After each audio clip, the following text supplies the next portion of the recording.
Jemaat dan sahabat yang dikasihi Tuhan Yesus Kristus, salam jumpa di hari yang penuh berkat yang Tuhan anugerahkan kepada kita. Harapan saya, kita semua dalam keadaan baik dan sehat. Sebelum kita mendengarkan firman Tuhan, marilah kita berdoa. Damai sejahtera Allah yang melampaui segala akal, itulah yang memelihara hati dan pikiranmu di dalam Kristus Yesus Tuhan kita. Amin.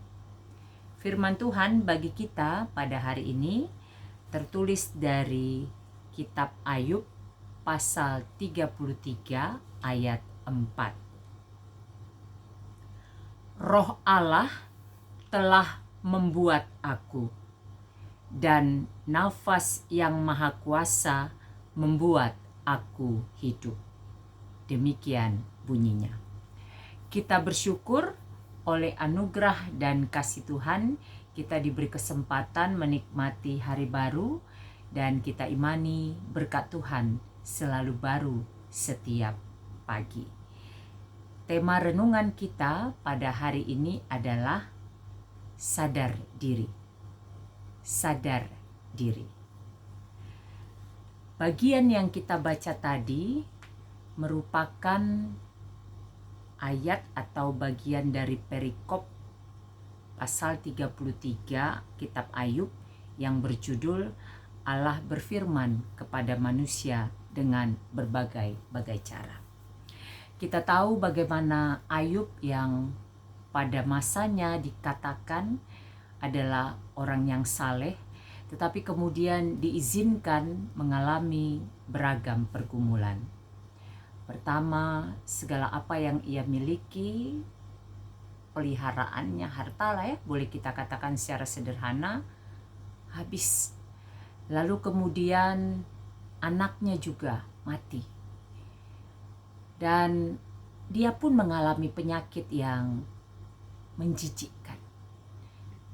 Istrinya sendiri pun sampai kecewa melihat kondisi itu.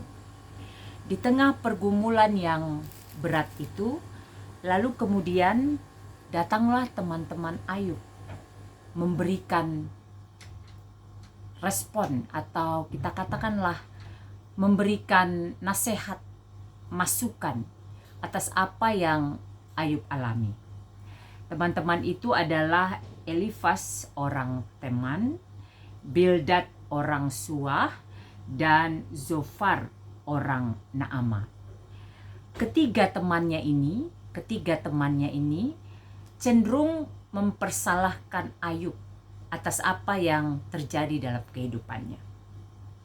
Lalu merespon dari ketiga temannya yang mempersalahkan dirinya, Ayub sebaliknya. Dia membenarkan diri, merasa tidak ada yang salah dari kehidupannya. Ini yang terjadi. Elifas, Bildad, Zofar mempersalahkan Ayub dan berkata, koreksi dirimu, kira-kira seperti itu dengan apa yang terjadi ini.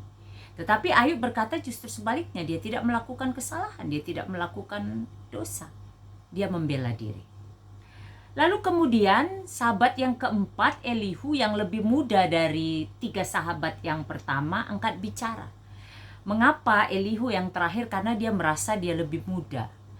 Dan dia berpikir ketiga sahabat yang pertama itu akan menyampaikan tanggapan yang bijak terhadap peristiwa yang dialami Ayub. Ternyata tidak.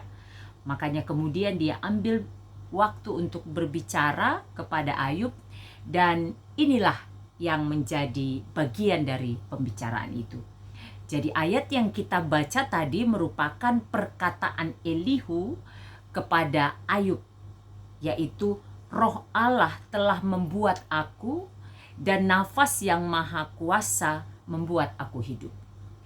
Singkat cerita, melalui percakapan dengan Elihu, pada akhirnya Ayub menyadari bahwa dia bersalah.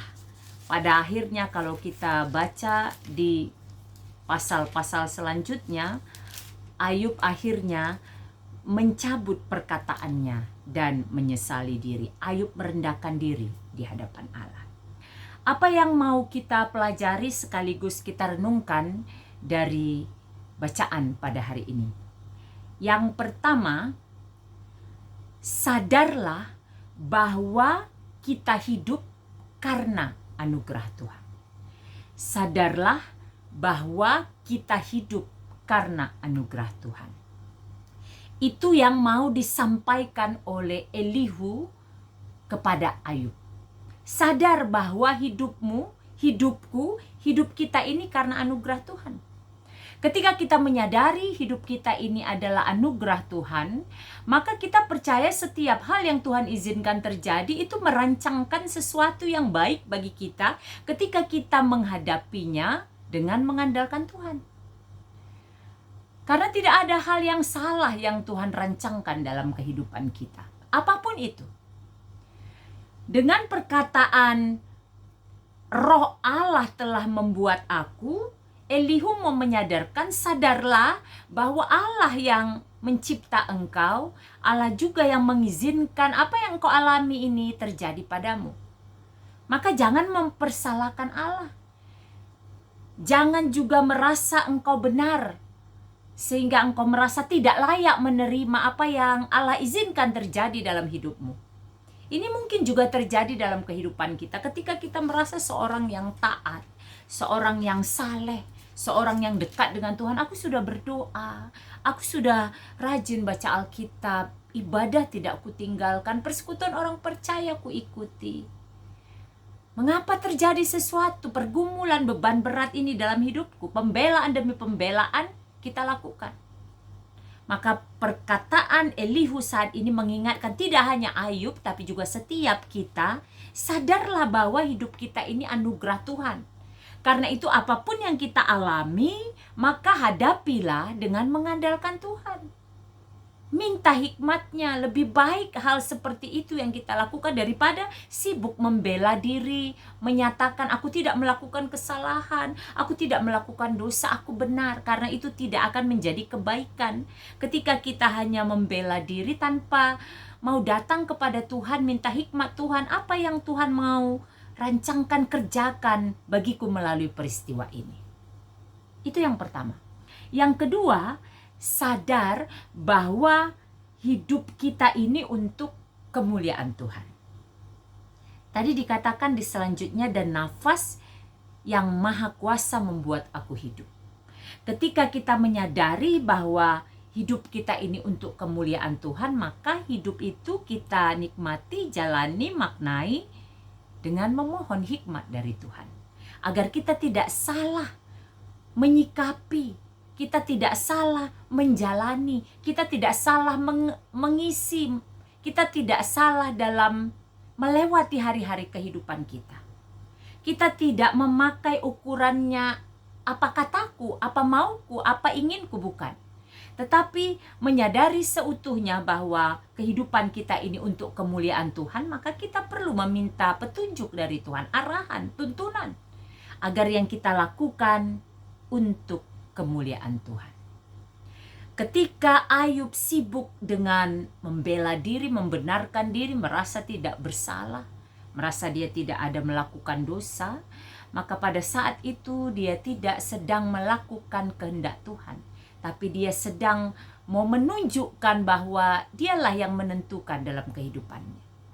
Tetapi ketika kita sadar bahwa hidup kita adalah untuk kemuliaan Tuhan, maka kita tentu meminta petunjuk dari Tuhan, hikmat dari Tuhan. Apa yang harus aku lakukan? Ketika pergumulan ini ada di hadapanku, apa yang Tuhan mau harus aku lakukan?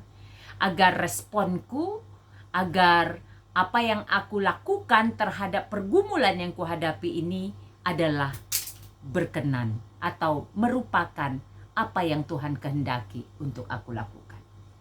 Dan tentu saja dengan menyadari bahwa kita hidup karena anugerah Tuhan, dan menyadari bahwa kita hidup untuk kemuliaan Tuhan, hidup kita akan menjadi hidup yang berbahagia, hidup yang bersukacita, hidup yang menjadi berkat bagi sesama. Kiranya firman Tuhan pada hari ini menyemangati kita di tengah beragam pergumulan yang kita hadapi, baik secara pribadi, keluarga, gereja, bangsa, dan negara, bahkan dunia. Kita tetap percaya bahwa Tuhan punya rencana indah di dalam setiap hal yang diizinkannya terjadi, asal kita datang kepadanya, kita memohon hikmatnya, tuntunannya, agar apa yang kita lakukan terhadap pergumulan yang kita hadapi itu menjadi benar adanya, seturut dengan kehendak Tuhan, dan menjadi berkat bagi kita dan sesama. Saya akan mempersembahkan sebuah lagu, kiranya lagu ini menjadi berkat bagi kita semua.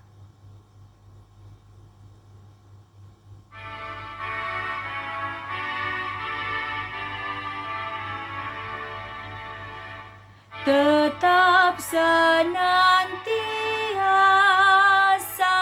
percayalah teguh, tak mungkin kau binasa di pergumulanmu.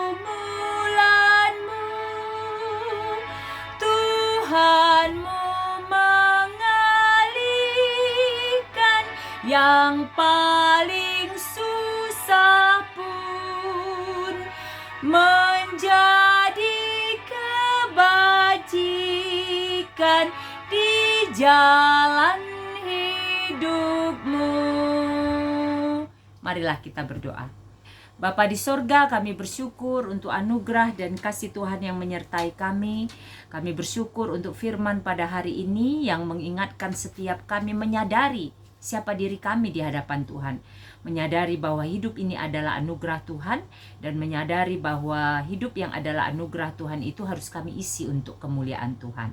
Terima kasih Bapa, mampukan kami menjadi pelaku-pelaku kebenaran firman-Mu, agar hidup kami menjadi hidup yang memuliakan Tuhan dan menjadi berkat bagi sesama. Berkati seluruh jemaat Tuhan, berkati seluruh hamba Tuhan, berkati keluarga kami dimanapun berada, berkati bangsa dan negara kami, berkati pemerintah kami, berkati setiap yang sedang mengalami pergumulan saat ini. Tuhan, berbelas kasihlah bagi mereka, berikan kekuatan dan hikmat agar memiliki kemampuan menghadapi semuanya itu dengan mengandalkan Tuhan, sehingga segala sesuatunya menjadi kebaikan bagi kami untuk kemuliaan Tuhan. Apapun yang kami lakukan sepanjang hari ini, kami mau melakukannya dengan takut akan Tuhan. Terima kasih Bapa, di dalam nama Yesus kami bersyukur dan berdoa. Amin. Selamat beraktivitas, sehat, semangat, dan sukacita senantiasa di dalam penyertaan Tuhan. Tuhan Yesus memberkati.